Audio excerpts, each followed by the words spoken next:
You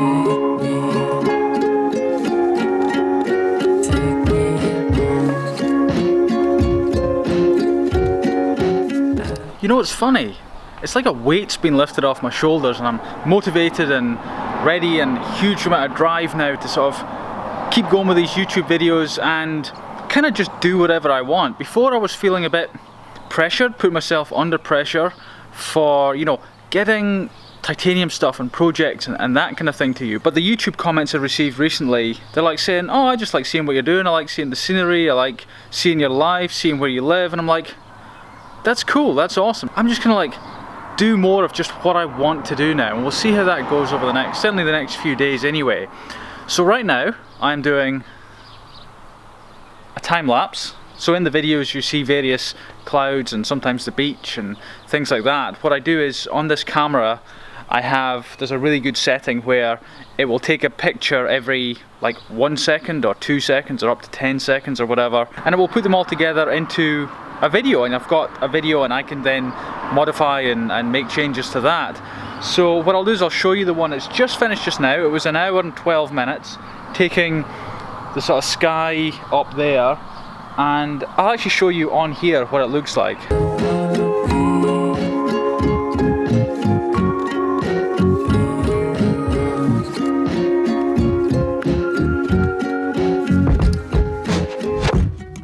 So almost certainly, unless I get a better time lapse later today, you will have seen that as part of the video along with music, and yeah, that's how I do it. It's as simple as that. This is the dirty, ugly, behind the scenes thing of making my YouTube videos. So in yesterday's video, I was talking about getting a machine like this, either this one or something very like it.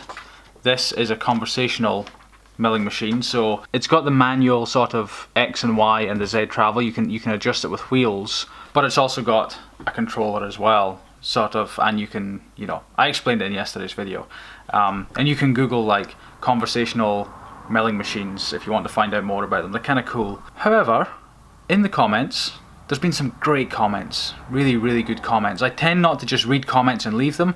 I will skim read them and then I'll go back and read them in more depth, and then I'll maybe go back and, you know, sort of pick out one or two things, especially if they're bigger comments. I don't just read and they're done. I kind of go back, and that's quite often why I forget to reply to some of them or don't reply to them, because I visit them again and again and I end up not replying. Anyway, I'm starting to think perhaps a CNC machine is the way to go and not one of these conversational type machines.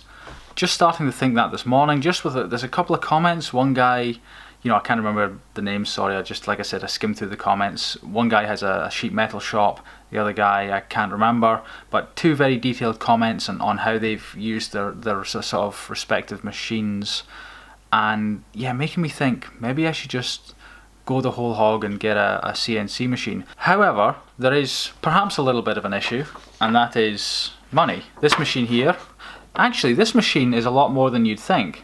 That's 2.5 tons, that machine. It's a big machine, and it would be around about 70,000 New Zealand dollars. So, you know, around about 80,000 by the time you get some tooling and sort of get it set up. That's around about 50 to 60,000 US dollars. So it's not a cheap machine. Now, here's the thing.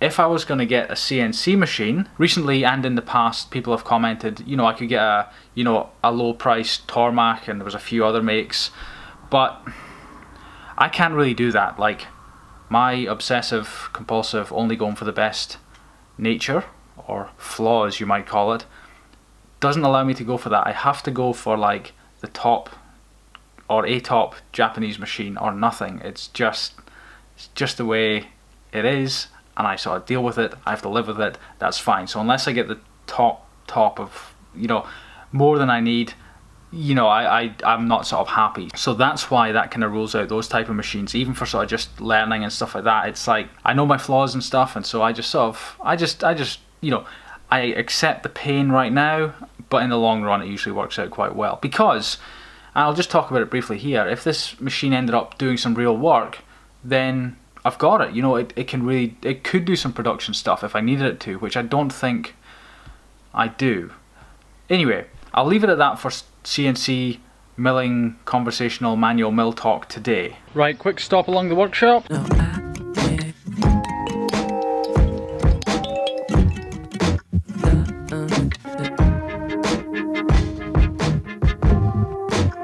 Right, let's go.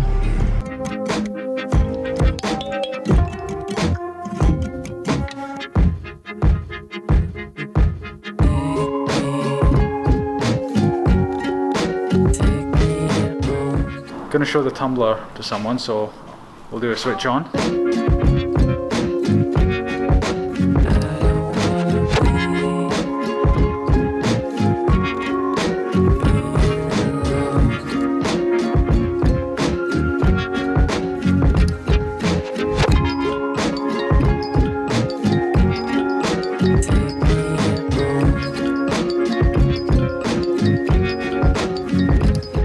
Right, I came up with the most magnificent idea ever. Really, here it is. We've got the jet-powered skateboard project going on, and that's cool.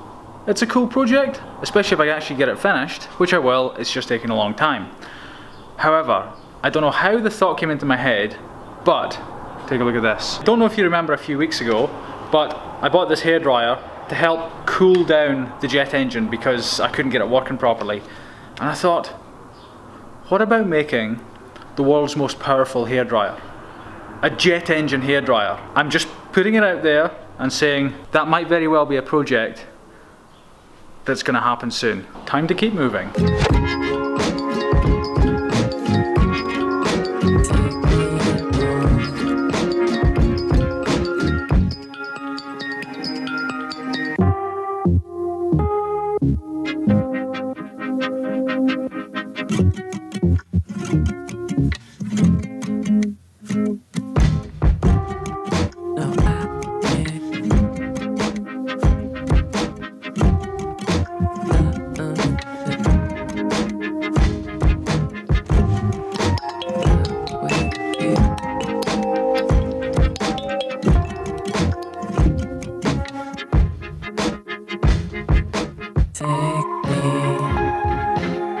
I am at a place called Awakiri Hot Springs? Hot Pools? Can't remember. Awakiri things anyway. Like natural hot water springs, and it's like a really hot swimming pool, but it all comes from the ground. It's quite amazing. I probably won't film in here, you know, like might be a bit weird, might get kicked out. Take me home. I can show you actually. There's no one here. Look at that. So this is it. All heated naturally just from the ground. Unbelievable.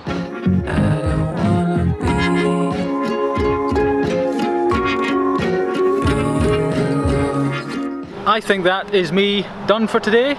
I have more to say on milling machines and things like that, but I'll save that for tomorrow's video or the next few days. We'll see how it goes. I'm going to leave you with a quote today. It's by Marcus Aurelius, and he said, "Never let the future disturb you. You will meet it, if you have to, with the same weapons of reason which today arm you against the present."